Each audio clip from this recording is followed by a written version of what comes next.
नरक में सड़ेगा ये वामाचार्य। हमारा शयन कक्ष तो है हमारा, यदि मिल जाए तो शाप दे के भस्म कर देंगे इसे।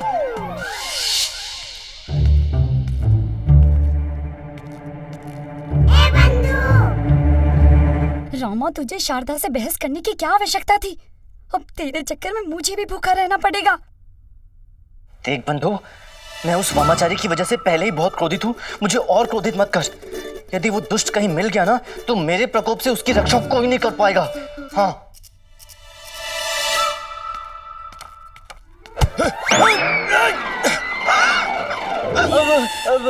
क्षमा प्रार्थी हूँ आचार्य, मैं देख नहीं पाया। क्या देख नहीं पाया? इतने विशालकाय शक्तिशाली रूपवान व्यक्ति को नहीं देख पाया? हमें तो लगता है जानबूझकर देखभाल सोच समझकर हमें लक्ष्य बनाकर हमसे टकराए हो तुम। नहीं आचार्य, ऐसा नहीं है। वो क्या है कि मैं एक बहुत ही गंभीर समस्या की उलझन में सोचते सोचते चल रहा था कि सोच रहा था घर से सोच समझकर क्यों नहीं निकलते? ये महल के जो पथ हैं तुम्हारे सोचने के लिए बनवाए हैं महाराज ने। आचार्य, आपकी भाव भंगिमा देखकर लग रहा है कि आपके दिन का प्रारंभ अच्छा नहीं हुआ है। तुम्हें क्या उत्सुकता है ये सब जानने की? हमारी गुप्तचरी कर रहे हो? आचार्य, अब आपकी गुप्तचरी क्यों करूं? आपके सारे पाप तो पहले से ही ज्ञात है मुझे। अब दरबार में मिलते हैं, पहले ही बहुत विलंब हो चुका है। प्रणाम।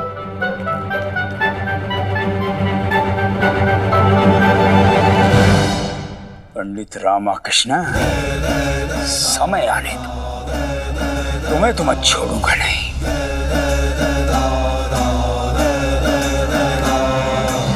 सेवक, ठीक से करो उसे। हाँ, ठीक से घुमाओ। अरे रे रे रे रे रे रे, महाराज के सिंहासन को उल्टा करने की उद्दंडता कर रहे हो मूर्ख। मृत्यु का भय नहीं है तुम्हें? जीवन, ये सब अनर्थ, घोर अनर्थ, अनिष्ट का संकेत, अकाल मृत्यु। सिपाहियों, रोको इन दुष्कर्मियों को। सिपाहियों,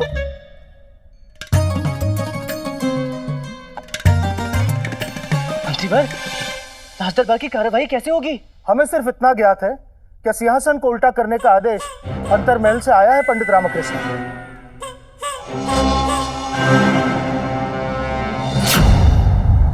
मंत्री जी, आपके साथ किसी ने अटकेली की, यदि महाराज को भनक लग गई तो प्रलय आ जाएगी, अनर्थ हो जाएगा। आचार्य, हम भी जानते हैं कि सही नहीं है, परंतु अंतरमहल के आदेशों का उल्लंघन हम नहीं करना चाहते। नहीं नहीं नहीं नहीं आचार्य, लगता है हम दोनों को मिलकर सिंहासन को सीधा करना होगा। महाराज के आने का समय हो गया है। शीघ्र चलो, आओ।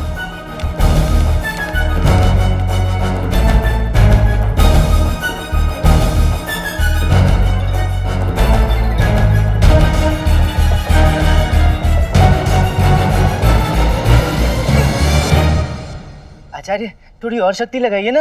लगा तो रहे, इससे अधिक प्रयास किया तो हमारे असीमित शारीरिक बल से ये सिंहासन टूट भी सकता है। वो क्या है ना कि हमें अपनी शक्ति को नियंत्रण में रखना पड़ता है।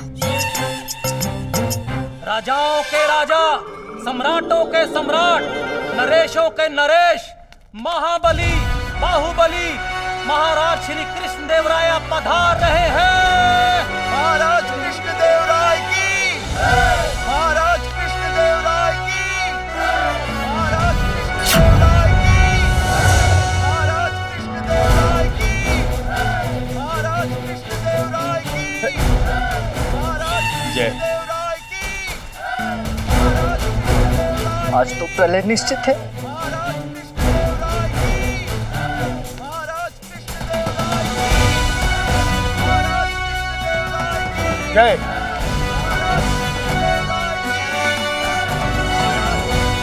राय की,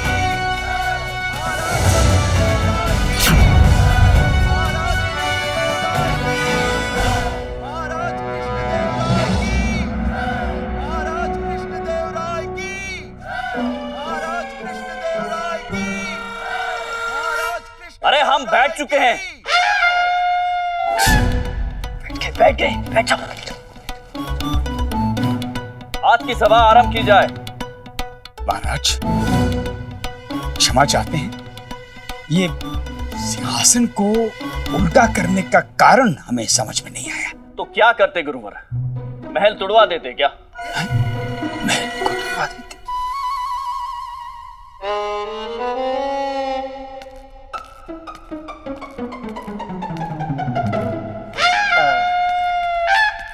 हम समझे नहीं महाराज। पंडित रामकृष्ण, आपका तो विवाह हो चुका है ना? जी महाराज। तो आप हमारा कष्ट अवश्य समझेंगे। आप हमें बताइए कि यदि आपकी धर्मपत्नी आपसे कुछ मांगे और आप वो वस्तु ना दे पाए तो क्या होगा? फिर तो महाराज हमारा भाग्य अतिशीघ्र हमारा साथ छोड़कर चला जाएगा और विपदा बादल बनकर हमारे सर पर मंडराने लगेगी। बस उसी विपदा से बचने के लिए हमने अपना सिंहासन उल्टा करवा दिया। क्योंकि किसी वास्तु विशेषज्ञ ने हमारी महारानी चिन्ना देवी से कह दिया है कि महल में दोष है और उससे बचने के लिए हमें इस महल को तुड़वाना होगा। हे, अब महल को तो नहीं तुड़वा सकते। हाँ। तो दूसरा उपाय क्या बचा? उल्टे सिंहासन पर बैठना। वास्तुशास्त्र विशेषज्ञ। महाराज, कहीं ये प्रसिद्ध वास्तु विशेषज्ञ वामाचार्य तो नहीं? वो राजमहल तक भी पहुंच गए? गुरुवर, घर की रसोई से उठी चिंगारी कभी कभी पूरे नगर को राख कर देती है। हम अपनी सभा को यहीं से संबोधित करेंगे। क्षमा करें महाराज, परंतु ऐसे प्रजा क्या सोचेगी और पड़ोसी राज्य तो हंसेंगे हम पर। पंडित रामकृष्ण, हमें अपनी जग हसाई स्वीकार है, परंतु ये वास्तु शास्त्र का भूत पूरे नगर में फैला हुआ है और उसे रोकना हमारा उद्देश्य है। इसलिए हमने तय किया है कि हम इस वास्तु के टोटके को मानेंगे, उसके अनुसार चलेंगे और ये सिद्ध करेंगे कि वास्तु जीवन का मूल नहीं है, हर समस्या का निवारण नहीं होता इससे। धन्य हो महाराज, धन्य हैं आप। जो राजा अपनी प्रतिष्ठा की परवाह किए बिना अपनी प्रजा का हित सोचे, उससे महान इस संसार में कोई नहीं महाराज, कोई नहीं। परंतु महाराज, आपके इस त्याग से हमारा मन विचलित हो रहा है। ये जो हो रहा है यह अस्वीकारनीय है, विजयनगर राज्य के लिए हानिकारक है। आने दीजिए उस पाखंडी वामाचार्य को, हम उसे अपने तेज और साधना की शक्तियों से भस्म कर देंगे।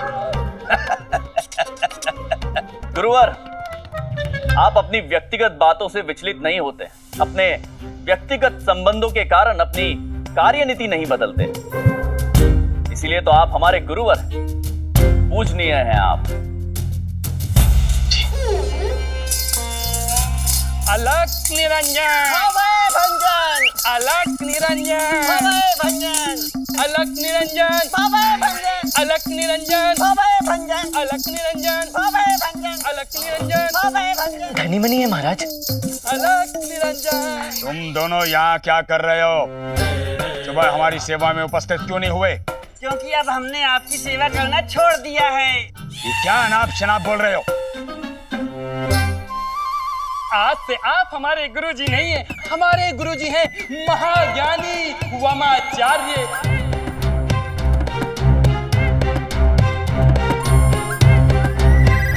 उन्हीं के आने का शुभ संकेत देने आए हैं हम आपको। अज्ञानियों को ज्ञान देने वाले, दुष्टों के प्राण हरने वाले, अद्भुत व्यक्तित्व के स्वामी, पुराने सभी गुरुओं से अधिक अंतर्यामी आचार्य वामाचार्य की जय हो। जय हो। रामकृष्ण कौन है? मैं देख कर आता हूँ महाराज।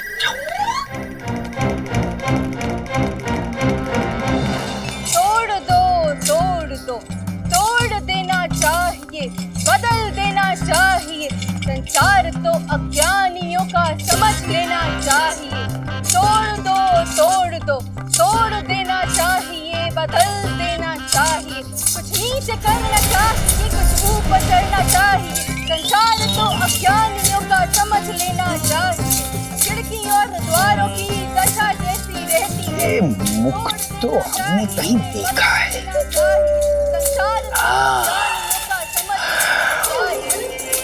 वही नैनक्ष, वही व्यक्तित्व से टपकती मूर्खता।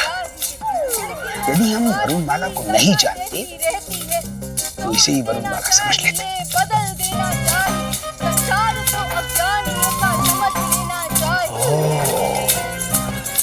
उसकी तो वाणी भी वरुण माला जैसी।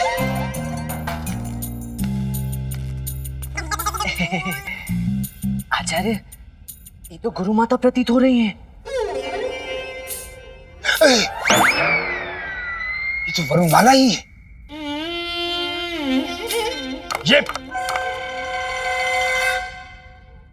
ये क्या कर रही है वरुण माला? बुद्धि भ्रष्ट हो गई तुम्हारी। वरुणमाला? कौन वरुणमाला? हम तो वामाचार्य हैं। पूरब से पश्चिम, उत्तर से दक्षिण। वरुण का व और माला का म। वामाचार्य। वामाचार्य स्त्री हैं। गुरु माता वरुण माला ही आचार्य वामाचार्य हैं। कब से वामाचार्य बन के घूम रही हो तुम? आप होते कौन हैं हमसे ऐसे बात करने वाले? ये क्या अनर्थ कर रही हो? स्वामी हैं हम तुम्हारे। हमारे स्वामी तो बस वास्तुदेव हैं। आपका परिचय? हम राजपुरोहित तथाचार्य हैं। तथाचार्य? घोर पाप! अपने पति को नाम से संबोधित करते हो। आप जिनका नाम बता रहे हैं वो आपकी धर्मपत्नी है। हम तो वामाचार्य हैं। पूरब से पश्चिम, उत्तर से दक्षिण।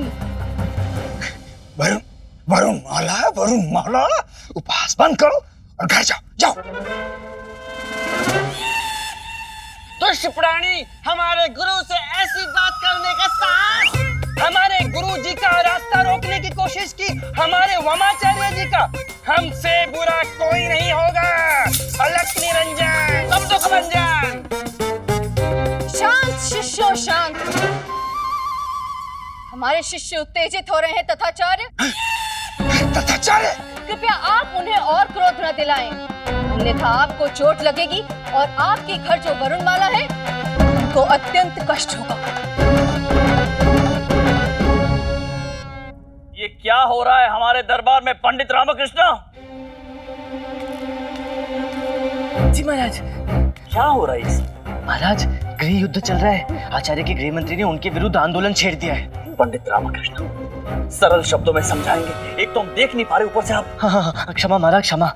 लगता है आचार्य को गुरु माता के वामाचार्य के रूप के बारे में कोई बोध ही नहीं था। उन्हें इस तरह देखकर चकित रह गए हैं। चकित तो हम भी रह गए थे जब महारानी चिन्ना देवी ने हमें इन वामाचार्य के रूप के बारे में बताया था। महाप्रतापी, न्यायमूर्ति, चक्रवर्ती राजा कृष्णदेव राय को वास्तु वेदाचार्य वामाचार्य का शत शत प्रणाम। महाराज, आपको प्रणाम कर रही हैं। हम उनको भी प्रणाम। हाँ, महाराज भी प्रणाम कह रहे हैं। बस बहुत हुआ महाराज, बहुत हुआ। हमें इस वास्तु विशेषज्ञ वामाचार्य के ज्ञान पर संदेह। ऐसा कौन सा ज्ञान है इनके पास जो हम जैसे महाकाल महापंडित के पास नहीं है? हम आपसे प्रश्न पूछना चाहते हैं, उत्तर दीजिए। हाँ, क्यों नहीं। पूरब से पश्चिम, उत्तर से दक्षिण। आपने वास्तु शास्त्र के किस नियम के आधार पर महाराज का सिंहासन विपरीत दिशा में करवा दिया? बताइए। वास्तु शास्त्र तो गंगा समान है, पवित्र एवं महान है। मनुष्यता का उद्धार जो करेगा, समस्याओं का संहार जो करेगा, उसी वास्तु के नियमों का गणित हमने लगाया है और राज्य कल्याण हेतु भी राज सिंहासन उल्टा करवाया है। गणित? एक मन सीताफल लेने भेजो तो 4 मन सीताफल के दाम दे आती, और यहाँ वास्तु शास्त्र का गणित लगा रहे हो। तथाचार्य,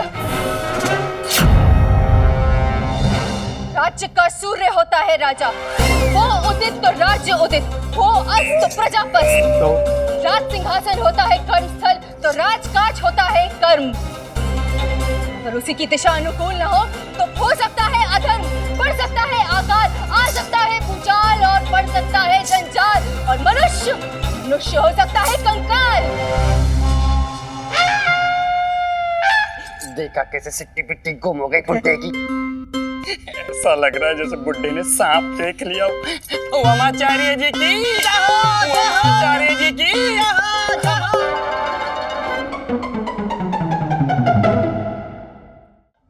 मैं अभी आता हूँ महाराज।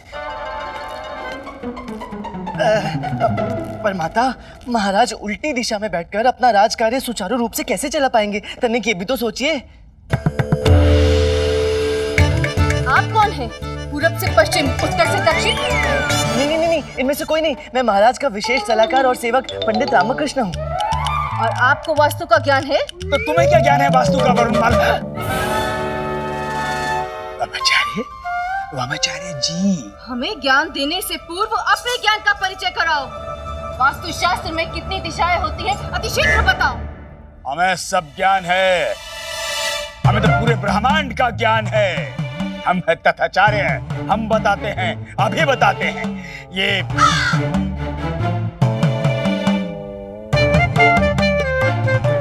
इसे तो बस एक ही दिशा पता है, सुदामनी के घर की दिशा।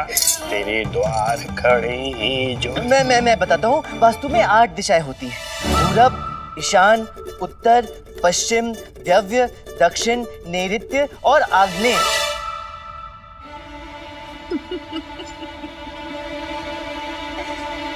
मान्यवर, जिस आकाश से हमको जल और सूर्य का प्रकाश मिलता है, उसकी दिशा भूल गए आप? जिस धरती से हमको अन्न और आश्रय मिलता है, उसकी दिशा भूल गए आप?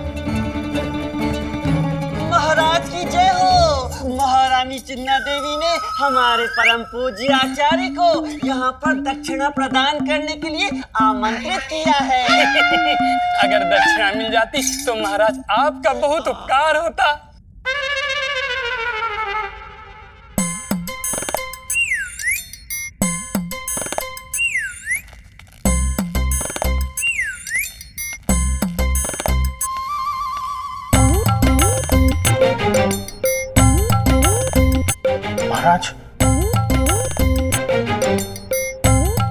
महाराज, मिल गया। सिंहासन सीधा करने का उपाय मिल गया। नहीं महाराज, वामाचार्य के सेवक दक्षिणा की बात कर रहे हैं।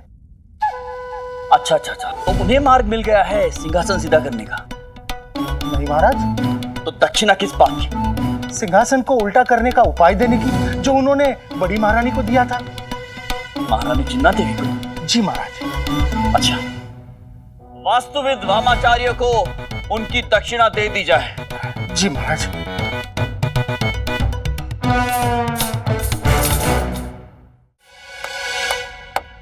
महाराज का आदेश है, वामाचार्य जी को उनकी दक्षिणा दे दी जाए।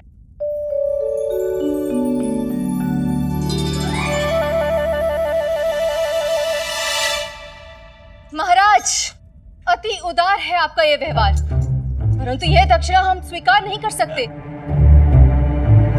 किंतु आपके यहाँ आने का प्रयोजन तो दक्षिणा ही था ना? महाराज, आपकी ये दक्षिणा आपकी उदारता और आपकी दानवीरता का प्रतीक है, परंतु ये हम तभी ग्रहण कर सकते हैं जब हमारे ज्ञान की शक्ति से होगा कल्याण, जब हमारे वास्तु के उपायों से आपका बढ़ेगा सम्मान, तभी होगा हमारे लिए इस दक्षिणा का सही मार्ग। महाराज, जब आपको हमारे वास्तु शास्त्र के उपायों के कारण राज्य में लाभ दिखेगा, ये दक्षिणा हम तभी ग्रहण करेंगे। अब हमें प्रस्थान करने की अनुमति दीजिए महाराज। जी, है अनुमतियां। प्रस्थान कीजिए। पूरब से पश्चिम, उत्तर से दक्षिण। हमारे गुरु वामाचार्य की तोड़ देना चाहिए, बदल देना चाहिए, संसार तो अज्ञानियों का संभल लेना चाहिए। रामा, हम इस नई समस्या का समाधान निकालने के लिए भी महाराज तुझे ही बोलेंगे। हमें इस समस्या का समाधान चाहिए। केवल 2 दिन दे रहे हैं हम आपको, केवल 2 दिन। इन 2 दिनों के भीतर ये सिंहासन वापस सीधा हो जाना चाहिए। जो आ गया महाराज। हम आपसे नहीं कह रहे पंडित रामकृष्ण गुरुवर, हम आपसे कह रहे हैं, क्योंकि इस समस्या का समाधान तो अब केवल आप ही निकाल सकते हैं। समस्या आपके ग्रह से उत्पन्न जो हुई है। जी महाराज, हम अत्यंत लज्जित हैं। हमें इसका आभास नहीं था। हम समझ सकते हैं आचार्यवर, किंतु यदि ऐसा ही चलता रहा तो ये महल मरुस्थल बन जाएगा और हमें हमारी सभा बाहर कहीं पेड़ के नीचे चलानी पड़ेगी। हम समझते हैं, परंतु हम अपनी कर्तव्य निष्ठा की सौगंध खाते हैं महाराज। हम आपको इस समस्या से मुक्ति दिलवाएंगे, शीघ्र, अति शीघ्र दिलवाएंगे। जी गुरुवर जी, आपके कौशल पर हमें पूरा भरोसा है कि तू जो भी करना है शीघ्र, अति शीघ्र कीजिएगा, क्योंकि हम यहाँ ऐसे अधिक समय बैठ नहीं पाएंगे। जी महाराज। क्या सोच रहा है रामा? तूने कभी पालतू कबूतर देखा है बंधु, जो दिन में कहीं भी जाएगा, आकाश में कितना भी ऊंचा उड़ेगा, परंतु संध्या होते ही घर वापस अवश्य आएगा? तू अपने आप को कबूतर क्यों कह रहा है? तेरी चोंच थोड़ी ना है। मैं कबूतर नहीं हूँ बंधु, इस महल में आने वाली विपदा कबूतर है। मैं तो वो घर हूँ जिसमें कबूतर वापस आता है। मुझे ऐसा लग रहा है कि ये वास्तु वाली समस्या का वज्रपात मेरे सर पर ही फूटेगा।